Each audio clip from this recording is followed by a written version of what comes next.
बिस्मिल्लाहिर्रहमानिर्रहीम। अस्सलाम वालेकुम नाजरीन, जैसा कि आपने कुछ दिन पहले देखा कि मरी में बहुत ही अफसोसनाक वाक़या पेश आया, जिसके बाद जो हुकूमत को भी जाग आ गई। इससे पहले हुकूमत सोई पड़ी थी, लेकिन अभी भी बहुत सारी चीज़ें होना बाकी हैं। आपने देखा कि कैसे रोड के ऊपर गाड़ियाँ फंसी, स्नो फॉलिंग कुछ ज़्यादा होगी जिसकी वजह से गाड़ियाँ फंस गई रोड पे। और उसके बाद जो बहुत ही ज़्यादा अफसोसनाक वाक़या पेश आया कि बहुत से लोग उसमें फ़ौत हो गए। इस सारे वाक़े का मैं पस मंज़र आपको बताता हूँ और इसमें क्या क्या मसले मसाइल हुए और मरी के लोगों का क्या किरदार था, ख़ास तौर पे उधर की जो इंतज़ामिया और जो होटल मालिकान थे, होटलों का जो सारा मसले मसाइल बने। उनका मरने वालों का बहुत ज़्यादा अफसोस है। अल्लाह ताला उनके लाहिकीन को सब्र दे और अल्लाह ताला उनके दर्जात बुलंद करे, अल्लाह ताला उनकी बख्शिश फरमाए। लेकिन देखें, दिसंबर और जनवरी का महीना बहुत ज़्यादा, इसमें एक तो सर्दी होती है, दूसरा ये है कि इसमें स्नो फॉलिंग बहुत ज़्यादा हैवी स्नो फॉलिंग होती है। जो नौजवान हैं, यंग लोग हैं, वो जाते हैं मरीज, ठीक है, एडवेंचर करने के लिए भी कुछ लोग जाते हैं कि ये यार स्नो फॉलिंग होगी, हम स्नो फॉलिंग देखेंगे। लेकिन छोटे छोटे बच्चों को इस तरह के मौसम में लेके जाना बहुत बड़ी ज़्यादती थी। लेकिन इसमें किसी हद तक हम आवाम की भी जिम्मेदारी है। हुकूमत को तो मैं अभी हुकूमत की तरफ आऊँगा। मैं सबसे पहले हम अपने किरदार और अपने जो अवाम की जो इग्नोरेंस है, जो रवैया एटीट्यूड है अवाम का, उसके ऊपर मैं बात कर रहा हूँ। जब भी आपने किसी ऐसी जगह पे जाना है जहाँ पे आपके नॉर्मल टेम्परेचर से ज़्यादा टेम्परेचर है, क्योंकि हम मैदानी इलाकों में ज़्यादातर लोग रहते हैं और मैदानी इलाकों से ही ज़्यादा लोग मरी और कागान सवार वगैरह जाते हैं और जाना पसंद करते हैं। तो हमें जब हम निकलते हैं घर से तो हमें प्रिकॉशंस सारी करके निकलना चाहिए। सारा कुछ पता होना चाहिए कि हमने उधर क्या करना है, कैसे हमने बिहेव करना है, कैसे अगर कोई इमरजेंसी बन जाती है तो उसमें हमने कैसे रिएक्ट करना है और कैसे अपनी जान बचानी है और अपनी फैमिली की जान बचानी है। सबसे पहले तो ये था कि जो भी प्लान बनाता है कहीं भी ऐसी जगह पे जाने का, उसको सबसे पहले अपना जो है वो देखना चाहिए कि वेदर की फोरकास्ट क्या है।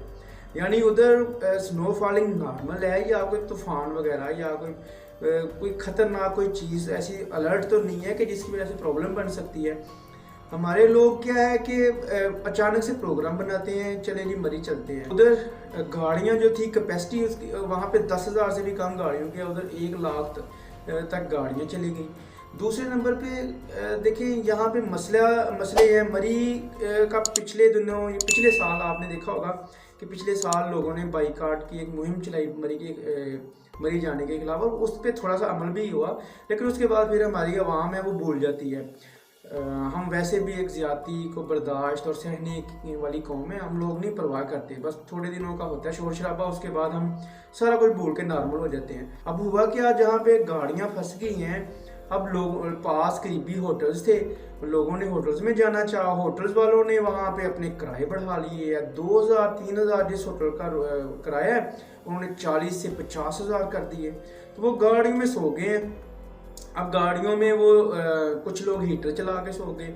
हीटर का भी सफोकेशन हो जाती है, हीटर शीशे वगैरह विंडो के जो थे वो भी नीचे नहीं थे, तो वो उस वजह से भी कुछ लोगों की डेथ होगी। जो गैस है वो सिलेंसर, अगर उसके आगे बर्फ़ आ जाए तो वो भी अंदर फैल जाती है। अगर गाड़ी का इंजन स्टार्ट हो उस वजह से भी कुछ डेथ होगी।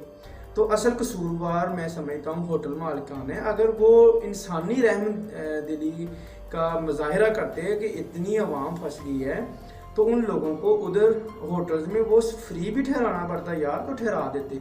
ये इंसान मतलब कि ये सारा इतना जो मसला हुआ ये ना होता, चले फ्री ना ठहराते, अपने नॉर्मल रेट्स जो थे वो लेते। अब ये तुक बनती है कोई कि 2-3 हज़ार रूम का रेंट हो और आप 40 से 50,000 मांगने लग जाए। इसके अलावा अंडा सुना है कि 500 का कर दिया एक, और पराठे जो है ना 200-300 एक पराठे की प्राइस। तो ये मतलब कि मरी में क्या लूट मार है, इतना मतलब कि काफ़ी अर्से से हम सुनते आ रहे हैं। लेकिन हमारी आवाम फिर भी नहीं सुधरती। ये लोग फिर चले जाते हैं, ये लोग फिर उन लोगों के पास ही जाते हैं जिनका सब कुछ पैसा है और वहाँ पे देखें छोटे छोटे बच्चों से लेके बड़ों तक हर बंदे ने धंधा बनाया हुआ है और वो टूरिस्ट को लूटते हैं, उनके साथ बदतमीज़ी भी करते हैं, उनके साथ ज़्यादती भी करते हैं, उनसे ओवर चार्ज भी करते हैं। लेकिन उसके बावजूद लोगों ने मरी ही जाने, मतलब मरी जाने के लिए मरे जाते हैं लोग कि ये मरी जाने के बगैर रह नहीं सकती है हमारी आवाम। देखिए कुछ अरसा इन लोगों को अगर झटका दिया जाए, अगर कुछ अरसा यहाँ का बाईकाट, कुछ अरसा नहीं बल्कि 1 साल, पूरा 1 साल अगर बाईकाट कर दिया जाए, ये लोग अपनी औकात पे अपने लेवल पे आ जाएंगे। इन लोगों का सारा रोजी रोटी लगी हुई है इन सियाहों की वजह से, इन टूरिस्ट की वजह से, और ये लोग उनका मजाक भी बनाते हैं, उधर उनके साथ ज्यादतियाँ भी करते हैं, उनसे पैसे भी ओवर लेते हैं। अब जहाँ तक हुकूमत के किरदार की बात है कि इतना बड़ा टूरिस्ट पॉइंट है, सियाह आते हैं, बाहर से सयाह भी आते हैं, अंदरूनी मुल्क से आते हैं, बैरूनी मुल्क से आते हैं, यहाँ पे कोई रेगुलेटरी नहीं है। यूँ तो हमारा सारा मुल्क ही बगैर रेगुलेटरी के चल रहा है। यानी आप एक नुक्कड़ से दूसरी नुक्कड़ पे जाएं, एक रोड की शॉप से दूसरे रोड की शॉप पे जाएं तो आपको डिफरेंट रेट्स मिलेंगे। हुकूमत हमसे टैक्सेस लेती है, हुकूमत हमसे हर चीज़ के पैसे चार्ज करती है, लेकिन हमें फैसिलिटी कोई नहीं है। और मरी में भी यही हिसाब है, यानी कोई रेगुलेटरी नहीं है, कोई पूछने वाला नहीं है। वहाँ पे जितना चाहे दिल किया चार्ज कर लें, वो खाना है वो जितने का मर्जी वो चार्ज कर लें, पैसे ले लें। होटल के रूम्स हैं वो उसका भी कोई तरीकाकार नहीं है कि क्या स्टैंडर्ड है, किस स्टैंडर्ड के हिसाब से पैसे चार्ज करने चाहिए। हुकूमत ये सारी करने वाली हुकूमत की चीज़ें हैं। अगर हुकूमत ऐसे खुली छुट्टी दे देगी तो हर बंदा ऐसे लूट मार ही करेगा, जो हमारे मुल्क में फैशन बना हुआ है, हर बंदा लूट मार कर रहा है। हुकूमत नाम की चीज़ कोई नहीं है, हुकूमत सिर्फ टैक्सेस लेती है आवाम से और वो अपनी अयाशियों पे लगा देती है। और ये नहीं कि ये हुकूमत, हर हुकूमत में ये हो रहा है, हुकूमत अवाम से टैक्सेस लेती है। टैक्सेस होते हैं अवाम की भलाई के लिए, वो अवाम के ऊपर लगते हैं और अवाम को फैसिलिटेट किया जाता है।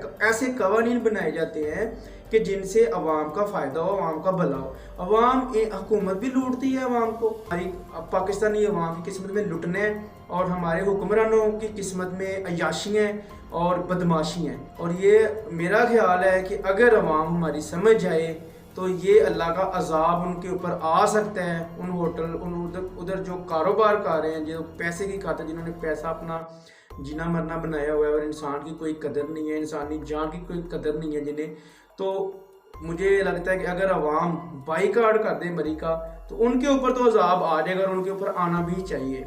हम सबको मरी का बाईकाट करना चाहिए। मरी की बजाय हमें शिमाली इलाका जात में जाना चाहिए, वहाँ पे बड़े अच्छे लोग हैं यार। पूरे पाकिस्तान में टूरिस्ट पॉइंट्स हैं, कहीं पे भी चले जाओ, मरी ना जाओ।